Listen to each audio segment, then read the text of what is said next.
Ang susunod na programa ay rated PG. Ito ay nangangailangan ng patnubay at gabay ng magulang para sa mga batang manonood.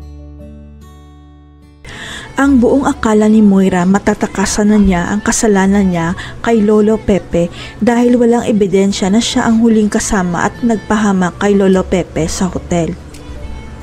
Tinodo na ni Moira ang kasamaan niya dahil pinukpok niya sa ulo si Lolo Pepe gamit ang bote para hindi siya ipakulong sa kasong adultery kung wala na si Lolo Pepe. Habang si Zoe tinodo rin ang drama na kunyari galit siya kay Moira at kampi siya kay Lolo Pepe, pero ang totoo magkasabwat sila ni Moira na patahimikin si Lolo Pepe. Ang hindi alam ng dalawa, naghihintay lang sa labas ang driver ni Lolo Pepe at bago makipagkita si Lolo Pepe kay Moira, may binili na ito sa driver niya kung hindi siya makabalik. Alam kasi ni Lolo Pepe na wala siyang laban sakaling saktan siya ni Moira, lalo na at matanda na siya at hindi pa niya kasama ang mga bodyguards niya, lalo na si Quinito.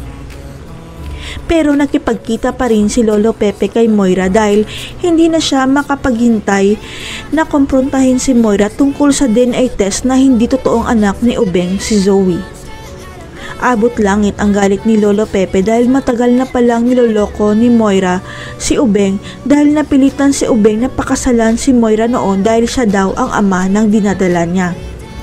Nag-alala naman ang driver ni Lolo Pepe dahil hindi pa nakakabalik ang boss niya, kaya tumawag siya kay Giselle para sabihin na nakipagkita si Lolo Pepe kay Moira. Kaya nagtaka si Giselle kung bakit nakipagkita ang papa niya kay Moira at sinabi ng driver na para kumprontahin dahil hindi nagmatch ang DNA ni Zoe kay Lolo Pepe. Ang bilin kasi ni Lolo Pepe sa driver na tawagan si Giselle para sabihin na pinuntahan niya si Moira sa hotel dahil nabisto ni Lolo Pepe na hindi nila totoong kadugo si Zoe. Hanggang sa makatanggap ng tawag si Giselle na nag-aagaw buhay si Lolo Pepe sa ospital dahil may pumukpok ng bote sa ulo niya kaya nawalan siya ng malay. Kaya ang prime suspect ni Giselle ay walang iba kundi si Moira, kaya tutugisin ng pamilya Tanyag si Moira para pagbayaran nito ang ginawa niya kay Lolo Pepe. Makamit kaya ni Lolo Pepe ang hustisya sa tulong ng personal driver niya? Si Giselle naman kaya ang susunod na mapapahamak dahil kay Moira at Zoe?